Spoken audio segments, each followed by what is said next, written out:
আমরা কখনোই এই কথা বলিনি যে আগে নির্বাচন তারপরে সংস্কার। প্রধান উপদেষ্টা ডক্টর মোহাম্মদ ইউনূস ও ভারতের প্রধানমন্ত্রী নরেন্দ্র মোদীর বৈঠক নিয়ে এবার প্রতিক্রিয়া জানিয়েছে বিএনপি। শুক্রবার বিমস্টেক সম্মেলন শেষে নরেন্দ্র মোদীর সঙ্গে বৈঠক করেন ডক্টর ইউনূস।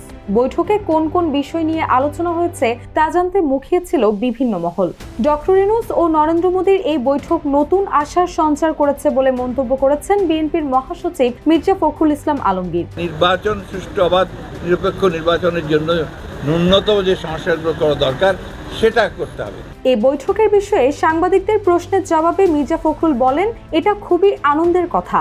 আমরা মনে করি ভূরাজনীতিতে এবং বর্তমান বিশ্ব প্রেক্ষাপট, বাংলাদেশ ও ভারতের যে অর্থনৈতিক প্রেক্ষাপট, সে প্রেক্ষাপটে প্রধান উপদেষ্টা ও ভারতের প্রধানমন্ত্রীর বৈঠকটা আমাদের সামনে একটা আশার আলো তৈরি করছে। যমুনা ইলেকট্রনিক্স ঈদে ডাবল খুশি অফার সিজন 3, যে কোনো পণ্য কিনলেই পাচ্ছেন নিশ্চিত ঈদ উপহার। এই বৈঠকের ফলে বাংলাদেশ ও ভারতের মধ্যকার সম্পর্ক আরও দৃঢ় হবে বলে আশা প্রকাশ করেন বিএনপির মহাসচিব। তিনি বলেন, ভারত ও বাংলাদেশের সম্পর্কের মধ্যে যে একটা তিক্ততা তৈরি হয়েছে সেটা যেন আর বেশি সামনে না যায় অথবা এটা যেন কমে আসে, সেই সম্ভাবনা সৃষ্টি হয়েছে।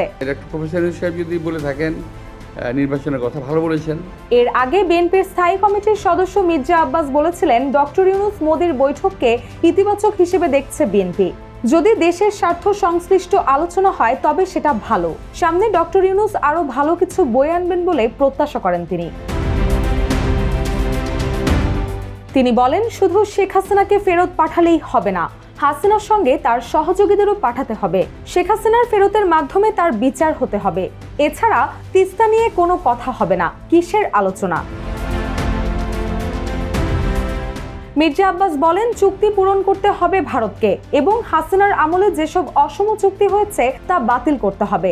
এছাড়াও সীমান্ত হত্যা বন্ধ করতে হবে বলেও জানান তিনি। এই দেশের সাধারণ মানুষের হাতে আর কোনো ক্ষমতা থাকবে না। মির্জা আব্বাস আরো বলেন, যারা ভারতকে ভালোবাসে তারাই বাংলাদেশকে ভালো থাকতে দেবে না। তারা দেশের কোনো সরকারকে কখনোই স্থিতিশীল থাকতে দেবে না। বিএনপি সংস্কার ও নির্বাচন দুটির পক্ষেই, তবে যে সংস্কার জনগণের স্বার্থের বাইরে থাকবে তা মেনে নেওয়া হবে না। বিনা ভোটে এই দেশে মানুষকে পরিচালিত করার চেষ্টা করা হচ্ছে, এমন কিছু আমি দেখেছি।